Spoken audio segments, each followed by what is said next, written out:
Okay, hello everyone. This is Peter. So today we are talking about an interesting topics that about the planetary motion.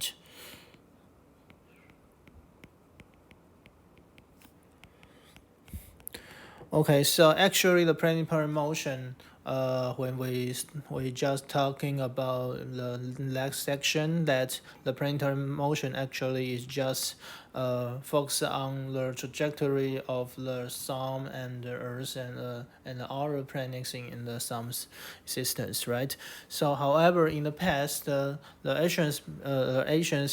scientists actually they focus on large real part of from the observation data. So the first step, we want to introduce the two important theories. So the first of all, that is we call the heliocentric theories, and also the geocentric theory. So if we're talking about the heliocentric series theory, that we can call it in Chinese, it just called the 日心说. And also the geocentrics, we're talking about the 地心说. So actually the heliocentrics is from a very famous scientist we call it Copernicus.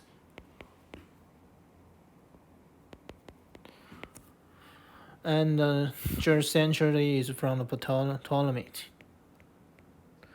And actually that the times is that Copernicus is just about 60 is the 60 centuries and is the 60 centuries, and the Ptolemy is about one century, about 24/7 years, 27 years, 27 years. So actually this is over about the 1,000 or one is about 140 1,400 years ago between this difference. So in the past, we're talking about the geocentric first. Okay, so actually that in the geocentric first theory, we're talking about when something is circle around the the Earth, and the people when the people think that there is a retrograde motion when we observe the planet is start to circle around the sun, right? And when they find out that this is the center,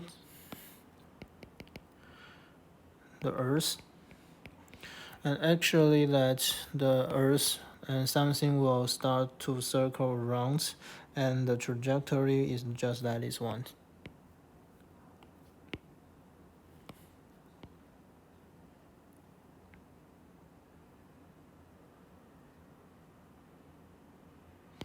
Okay, so this is the Earth and the trajectory, and also that the trajectory means that it's really interesting that because the this you want to this model actually want to explain the retrograde motion.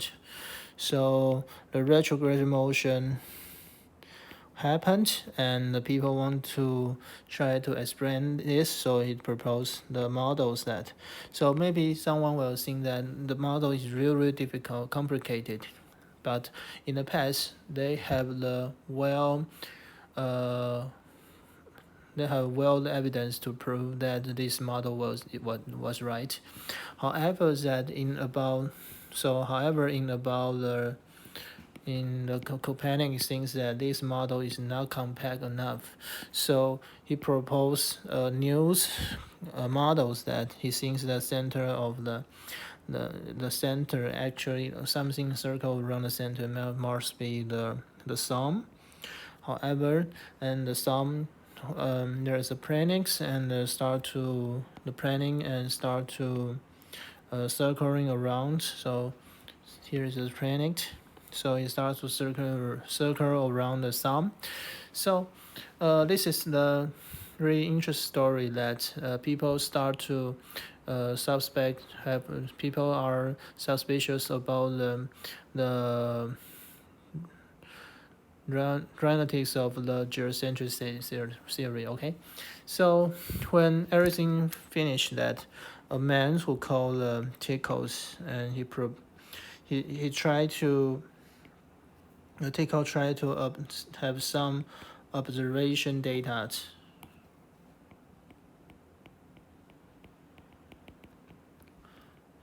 So the observation data, he have observed that the astronomy day about the star, the planetary, and just cover all this one contents, and finally that Tickles find an assistant. This assistant is just the today's main roles we call the Keplers. And actually, the Kepler's proposed, and finally, he's very good at math, so he tried to induct the Kepler's laws. So the Kepler's law actually is induction. The Kepler's law is induced from the old data from the Tickles. So really is really important things that we got to focus. Okay, so now that we can start to talking about what is the Kepler's laws want to talking about. And okay, so the first that we're talking about the first law. And here that I draw this is you can find that this is ellipse. So ellipse trajectory that so the Kepler thinks that the older planetary circle around the sun actually is an ellipse in the shape of ellipse. So actually the sun is just one of the focus of the is the focus of the ellipse. So the planetary will circle around, and finally he will get something interesting that. So the first step will give some denotation. This gives the names of some things that the first that because this point is the farthest point before the sun, so we call this will be the stellium. Okay, so this is the stellium. And also here will be this is really close the sun, right? The nearest points in the sun, so we call this is a perihelion.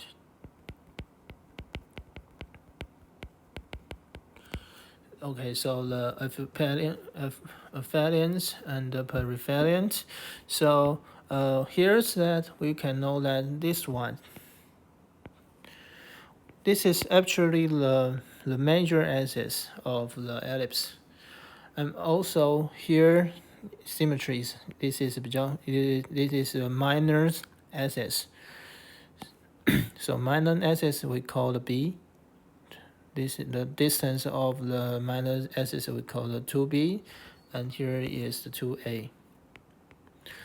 So if we want to describe the distance between the sums and the perihelion and the aphelions, we'll use another very important parameter, or maybe the constant is over here.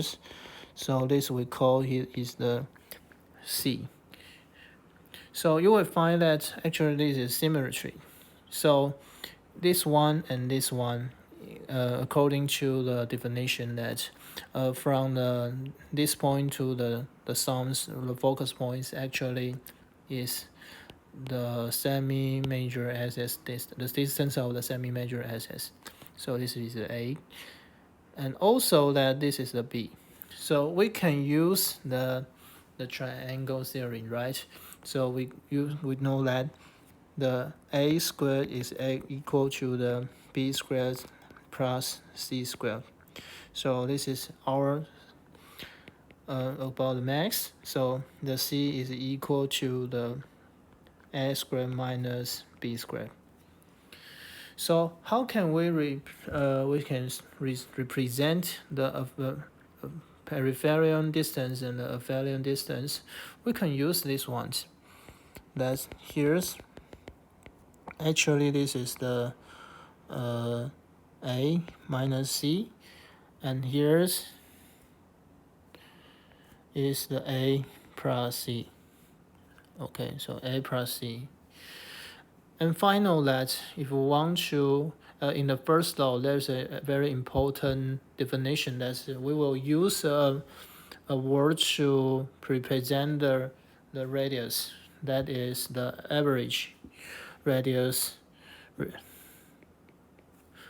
So the average of the radius, trajectory radius, actually is the A minus C plus A plus C and over 2. So finally we will get average radius is the A. So actually we will use the A to represent the whole elliptical radius, okay? So this is the first law I want to talking about this one. So remember this. So here now we can skip to the another about the second laws. Okay, so here is the second laws. That what is the meaning of the second law? It means that if we start from the, he told you that in the same time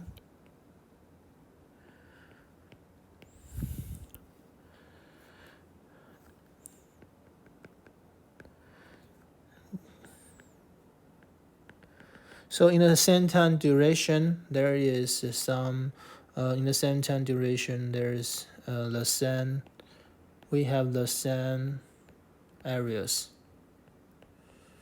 So which means that is if you found, so if we found the T A to B, which means that this is out, the shaded we call the shaded OAB is equal the shaded OAB, and the if the delta T C to B is the actually the same, there's a same duration, so the shaded OCD, all these are the same.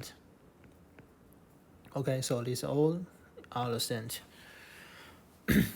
So this second laws actually can help us to know lots about things that actually indicates that there is some angular momentum in here. However, the angular momentum is just when you select the elective physics, you can learn this.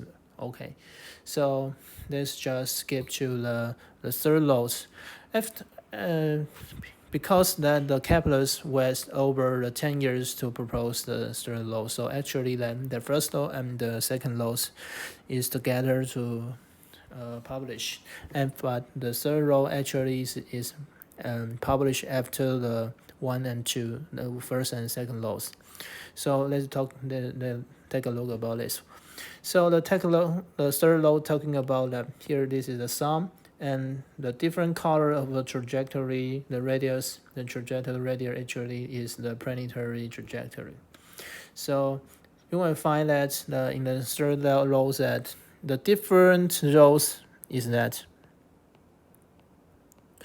So the first one, the radius of the first one, the radius is the R1 cubit over T1 periods of T1 is equal to the R2 cubit over T2 cubit squared.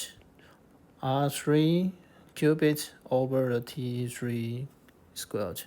So all these things is the same. So this is the same constants of the third law. So this third law actually want to tell us that if you are circle along the same, maybe the same, the eternal star, or we call the sum, if we circle around the same,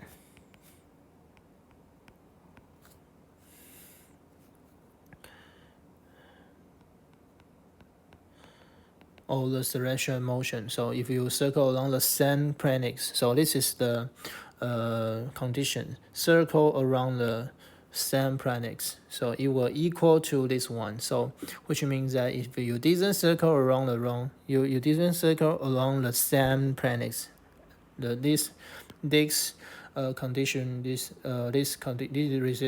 relationship will not fit it. Okay, so the first one, the first law and the second law actually focus on the planet circle around the radius themselves. However, the third law actually focus on the same planetary circle around the same object. However, you can be different planetary motions. Okay, so this when we're talking about the Kepler's law, we've got to focus on these three laws. And finally, that the man who, so we can do some summation that the Kepler's laws actually is from a scientific method is used the induction. So actually, when we finish the Kepler's laws, the man who called Newton, he proposed some gravitational laws. So the gravitational laws by Newton, he thinks that he deduced it. Okay, so he used the deduction.